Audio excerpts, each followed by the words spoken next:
What's up, YouTube? Every time somebody talks about e-bikes, there's one statement that inevitably always comes up. It goes something like this: I get the same workout, but I ride farther. So when Electric reached out to me and wanted me to test their e-bike, I knew exactly what I was gonna do.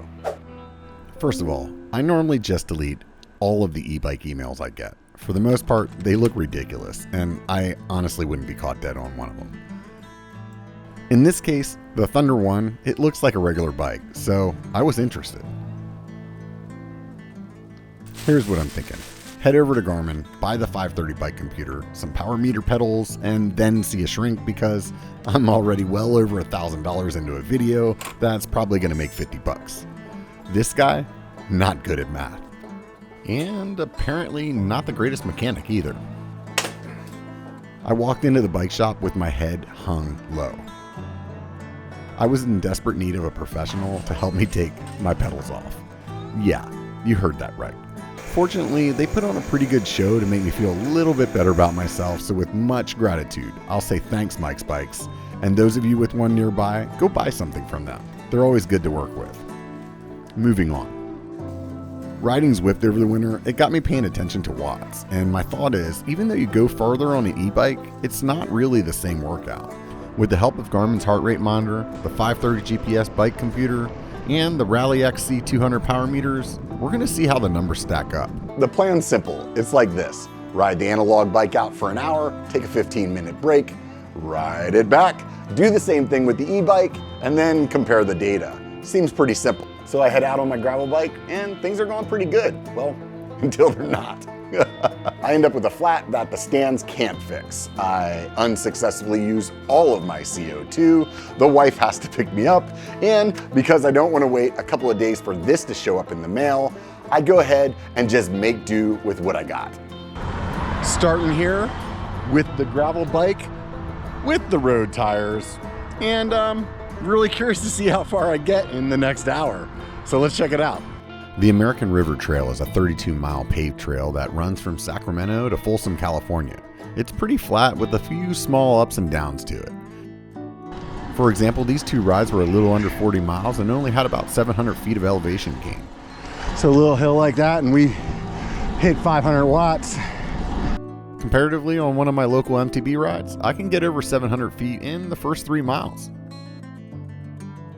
Here's my gravel bike. It's a 2016 Carbon Marin with aluminum wheels and a Shimano Ultegra Di2 drivetrain. This thing weighs in at 21 pounds 11 ounces. On the other hand, the Thunder One is a whopping 36 pounds 14 ounces. In terms of a road bike, that's heavy. But to be honest, when I was pedaling it without the assist on, I could still get to a similar 15 to 18 mile an hour pace, and when the battery was on, this thing is fun. Let's go all the way up. This is just dumb. As I pedaled out on the gravel bike, I was consistently around 18 miles an hour and at times above the 20 mile an hour mark.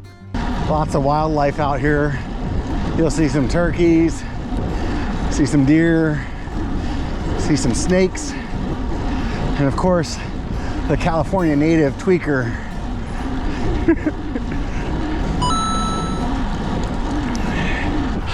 That was the California pothead. They're related to the California tweaker. All right, that's 110. Before I knew it, I was an hour and 10 minutes out. It was time to take a break, do some stretches. Look at the stats. We got 20.26 miles, burned 1,018 calories, and did 411 feet of ascent. Loving these Bivo bottles, man. Double wall stainless, insulated. Listen to that, still ice. An hour and 20 minutes later, still ice. They had this nozzle like figured out. It'll dump a whole bottle out in 8 seconds. It's beautiful for the summertime. I really can't say enough good things about these. Head over to drinkbivo.com or click the link and show more. And if you decide to buy one, use code B1BIVO and you'll get free shipping. Or head over to the Biker Bar podcast. I did 2 hours with one of the founders. On the way out, I pedaled for an extra 10 minutes, just in case I was a little faster on the way back. So, with 50 minutes of ride time left, I set out to see how far I could get on the meat bike. So once this gets to 216, this is game over. We're still at 215.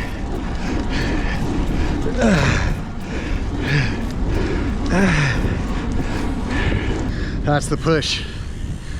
33.94. So we'll call it 34. 1,675 calories. 664 feet of ascent. Whew. Yeah. All right, got a couple miles to get back to the truck. Pretty excited about this.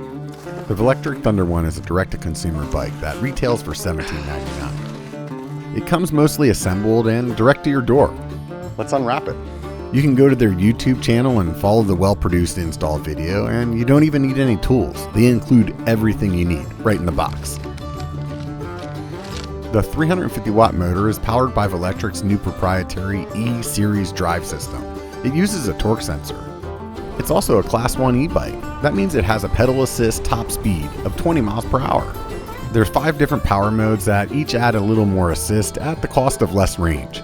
But let's be real, we're not interested in eco mode, it's all about the turbo. Oh my god. I weighed 250 pounds and was able to go 38 miles in the fastest setting on a route that had 700 feet elevation. In my opinion, that's pretty good. Just about to dip into the more hilly part, and I'm gonna have to do a little battery check. So according to this thing right now, it's saying we still have 25 miles of range in it, and we're 40 minutes in, and we've only gone 13 miles. Right out of the box, I was really impressed with how good the bike looks and the overall build quality. They used a Shimano drivetrain and a crank that you can actually swap the chainring on without replacing. The Tektro hydraulic disc brakes are plenty powerful, and much to my surprise, a very comfortable saddle. The tires have a great road or light gravel tread pattern that roll well, and the paint scheme just adds to the curb appeal. It's the little things like the integrated Garmin mount, the tidy cable management, and a 4-bolt stem that really set this build apart from its competitors. The Thunder One comes in medium and large. I'm 6'2", and the large fit just fine. If you need a smaller size, they also sell another model called the Thunder ST.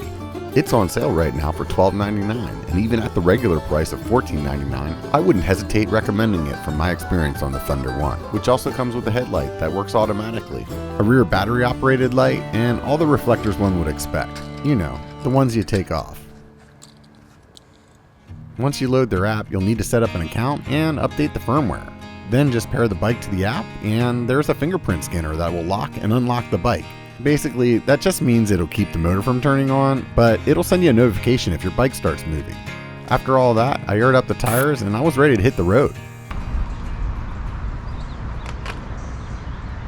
At an hour, we're at 19.4 miles, 767 calories, and my heart rate is sitting at 95. Although I wasn't nearly as tired as I was on the analog ride, I took the 15-minute break anyway and was back on the bike heading to the truck. That was 15 minutes exactly. I was 19.5 miles out from the truck, and I decided to take a look at the app to see if I had enough juice to stand turbo all the way back. So the app says we have 18 miles remaining.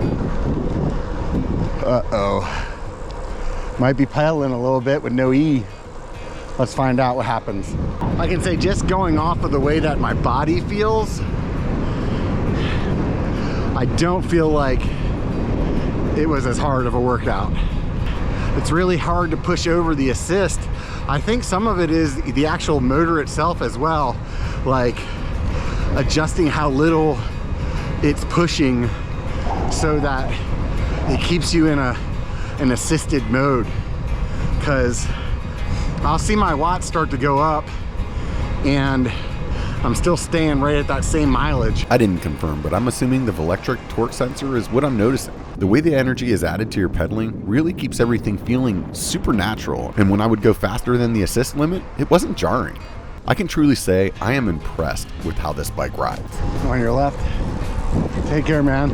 Judging by the Garmin, we should have about 9 miles to the truck. All right, let's see what the app says. 6 miles. Oh, poop. At this point, gonna start playing with the settings and seeing if we can make this thing last. Take notice to the color of the light on the top tube. Each color represents what mode you're in. Green is Eco. Does Eco give you more miles? Let's see. Now it says 8. So I was at 6, and that added 2 miles. So if the 8 is accurate, that'll get us damn close to the truck. So we're just gonna leave it at Eco from here on out. Last 8 miles. And I'm assuming that's gonna make the calorie rate go up a bit, because I'm definitely putting more effort in. But we'll see how it plays out at the end.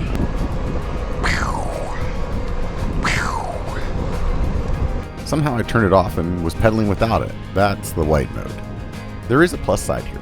You can see that I'm still able to keep this bike at a solid pace, and although I was working a little harder, it really wasn't something that was just awful. The moral of the story here is, if your battery runs out for some reason, it's still a decent analog bike. All right, 2 hours and 15 minutes, 37.94 miles, 1,590 calories, and there you have it. Let's get into the numbers. I'm gonna try to do this as quick as possible so it doesn't get boring, but it is what it is. First off, here's the Garmin data of the analog ride, and here's the e-bike. As you can see, I burned 81 more calories on the analog ride, and the distance, oddly, is exactly 4 miles further.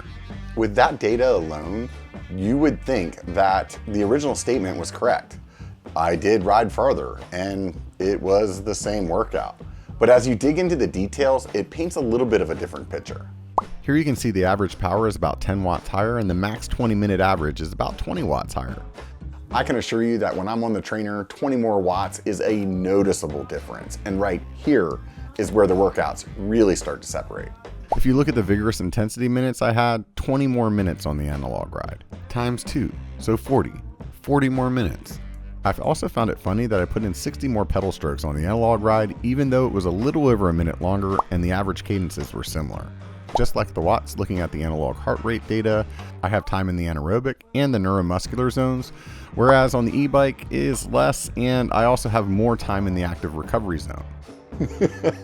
So essentially, I was just chilling on the e-bike. And if you look at my respiration rates, I was working harder on the analog ride too. All right, let's take a look at the Strava data. The relative effort is half that of the analog ride, and the training load as well as the intensity is lower on the e-bike.